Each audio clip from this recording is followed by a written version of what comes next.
What's up everybody, John from Old Reading Farm here. Thanks for joining us. In today's video, we're gonna do some routine maintenance on our HM136MAX sawmill. So let me actually get the tarp off of this thing and I'll show you what I need to do. Okay, so for those of you who don't know, this is my Woodland Mills HM136MAX sawmill.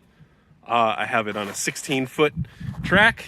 It has done a great job for me. I've had it for over a year now, been in operation. I have just about 100 hours on the motor, and it has been kicking butt and taking names.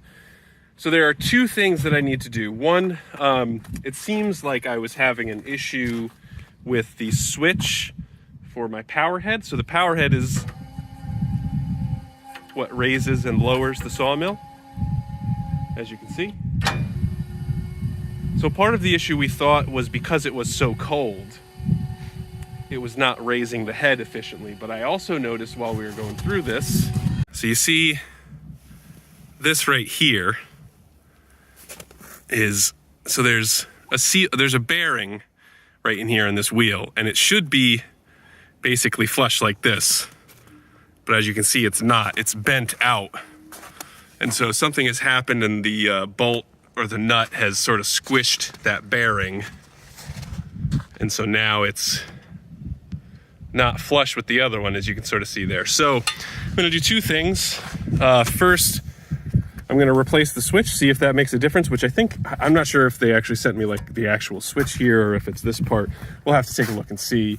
Because I'll also test, because it seemed like it was having problems from the bottom going up, but I'm wondering if it's just gonna be that it was so cold. And I'm definitely gonna need to replace that wheel. And then I'm just gonna do a little oil change on this guy, and we'll be good to go. So you can see how that thing is not rolling smooth. That's a problem. But so now I'm gonna test and see if this actually goes up now.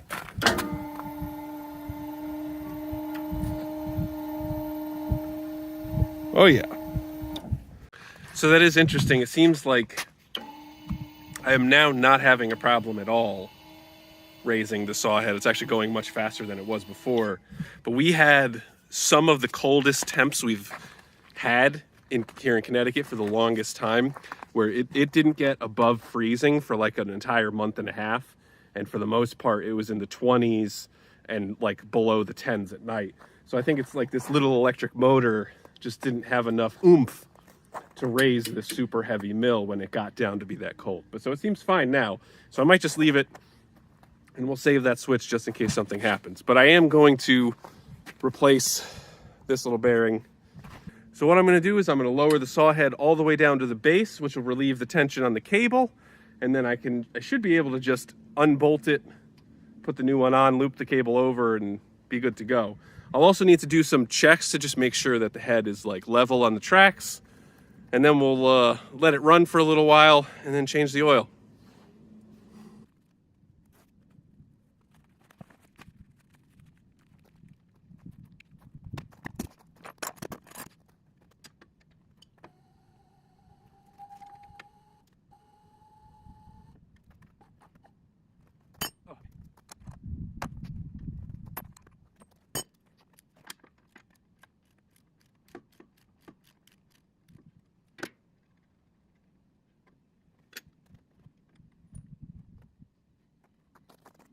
All right, so you can see this is all, whoa. Yeah, so this is supposed to be a sealed bearing, and you can see it's all, where's the camera? You can see it's all messed up in there. So anyway, this thing is garbage, got a new one. I'm gonna put that on. Should be back in business.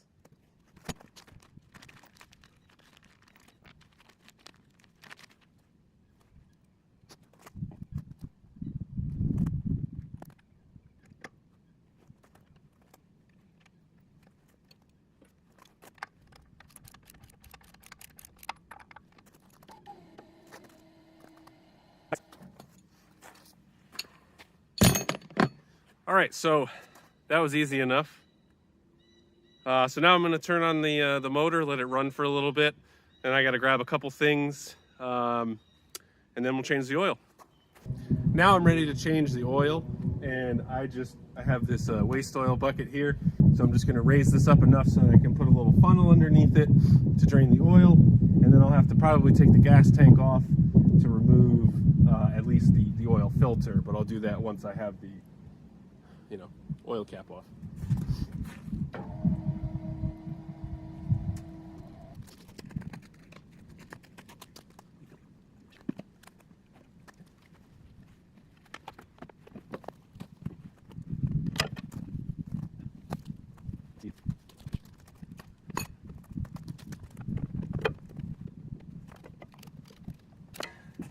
All right, so I'm actually not going to be able to get my filter wrench in there, so I'm going to have to take this whole bracket off, which is not ideal, but not a huge deal.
I don't know.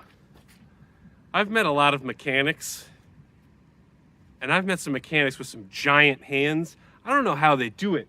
Getting my hands into like these tiny little spaces to take out these little bolts. Ugh. I don't know how you guys do it. So I had to like finger tighten one more bolt in there just so this would allow me to turn the wrench more than like a 1/16 of a turn at a time.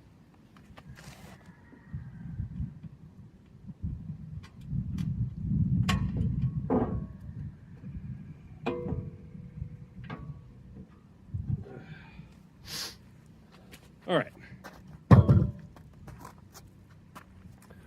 But now that we got that bracket off,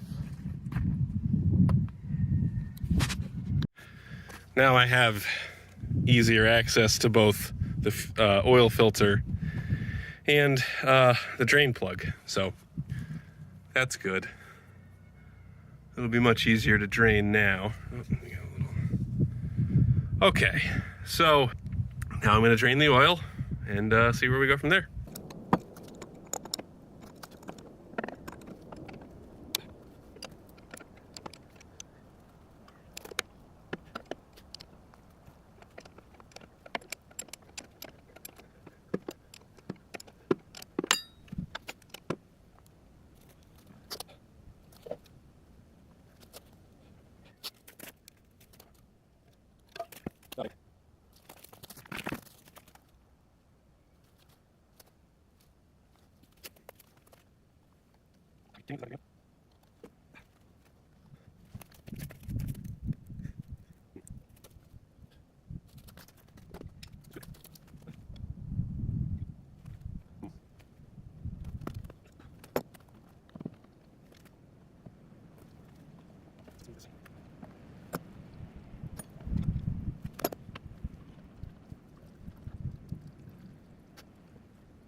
All right, so now that we got that all set, I just got to put some new oil onto the rim of the new oil filter, put that on there, fill her up with oil, and we should be good to go.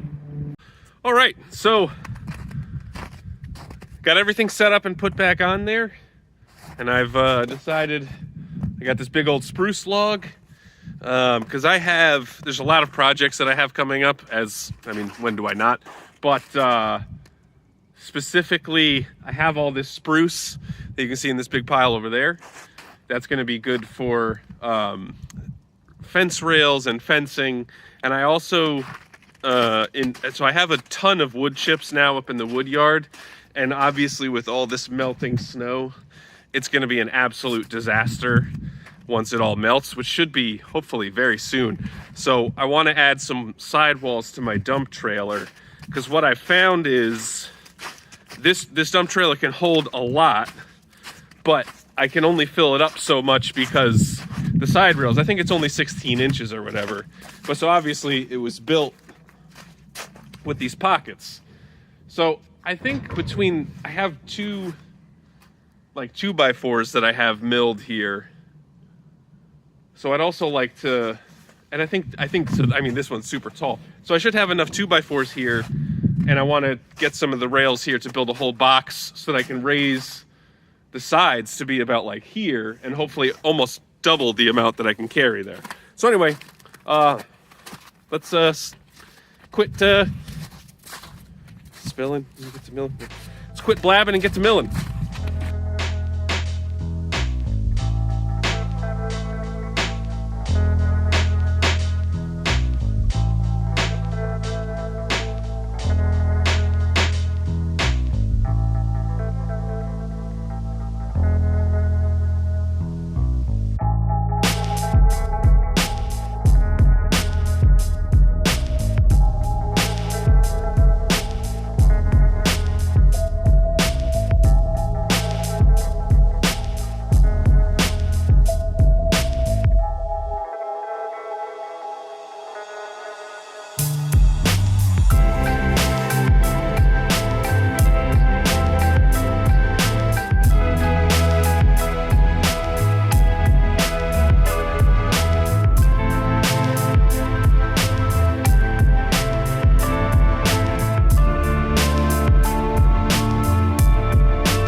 Very successful milling day. Well, I mean, not a day, only a little bit. But so I got what do we got? 3, 6, 7, 10. So I got 10 each of 2x6s and 2x8s, which is great. And these are, they're just under 12 feet long. So I dodge these puddles here. So I'm not sure. I don't think I'll have enough boards to do the dump trailer sides, because I'm gonna save the 2x8s for the garden beds. And so I have 10, I guess it depends on how tall I want to make the sides, because if I was sort of thinking maybe I'd make them 2 feet tall, but if I do that, I would need at least 4, 8, 12. So I would need 2 more, which I don't have. So it may just be easier to just do 18 inches tall and just have 3 on each side. We'll have to see, because I also don't know if I need to make a back gate for it, which I'm not going to do right now. It's not my priority. But anyway, that's for another video another time. Thank you guys so much for watching. I'll see you later.